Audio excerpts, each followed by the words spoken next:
Har ishda tashabbuskor xalqimiz yashash uchun yaxshi turmush sharoitlariga munosib. Muhtaram prezidentimiz boshchiligida yangi O'zbekistonni barpo etish borasida olib borilayotgan bunyodkor islohotlar tub mohiyati ham shu aslida aholining yashash sharoitini yaxshilash, ularning uy-joyga bo'lgan talab va ehtiyojini qondirish hamda shaharsozlik sohasida olib borilayotgan mazkur bunyodkorlik islohotlar doirasida Jizzax viloyatining Paxtakor tumanida ham salmoqli ishlar olib borilyapti. Joriy yil davomida jami 305 ta xonadonli 14 ta ko'p qavatli uy qurilishi rejalashtirilgan bo'lsa, hozirgacha har biri 20 ta xonadondan iborat 4 ta ko'p qavatli uy bitkazildi. Natijada 80 ta oila yangi uylarga ko'chib o'tdi. Quvonarlisi bugun yangi uylar soni yana bittaga ko'paydi. Tumanning Toshkentlik mahallasida 20 ta xonadonga ega 5 qavatli uy egalari yangi xonadonlarga ko'chib o'tishi bayramga aylanib ketdi. Barcha sharoitlarga ega uy kalitlarini qo'lga olgan xonadon sohiblarining quvonchi cheksiz.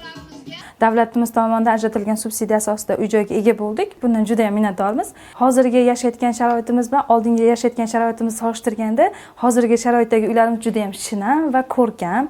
Shuningdek, hozirgi zamonaviy uylar o'zining to'laqonli kommunikatsiyalarga ega bo'lgan. Ya'ni o'z ichimlik suvi, elektr energiyalari bilan to'liq ta'minlangan. Shu o'rinda xonalar juda ham keng va ko'rkam. Bolalar xonasi, mehmonxona, kattalar xonasi, hatto oshxona barcha sharoitlarga ega. Yurtboshimiz olib borayotgan odil siyosat aholiga, yoshlarga qaratilgan e'tibori natijasi sifatida deb bilaman. Ko'rsatilgan g'amxo'rlikdan yurtboshimizdan juda minnatdormiz va xursandmiz.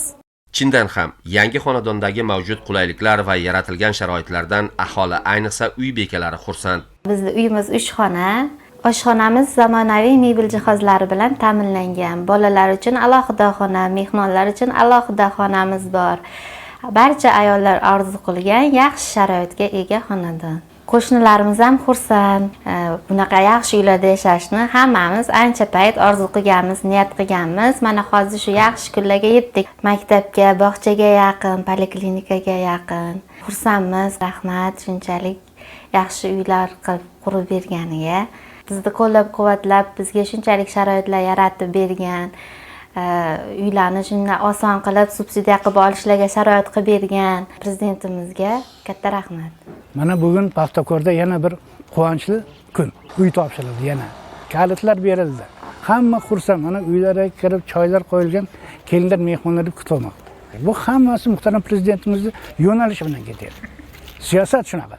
Uylar endi qarang, juda ham bir zamonaviy qilinganda yashash uchun juda ham qulay. Mana hozirgi mana shu xonadonlarga kirib ko'rsangiz, masalan bizlar havas qilyapmiz.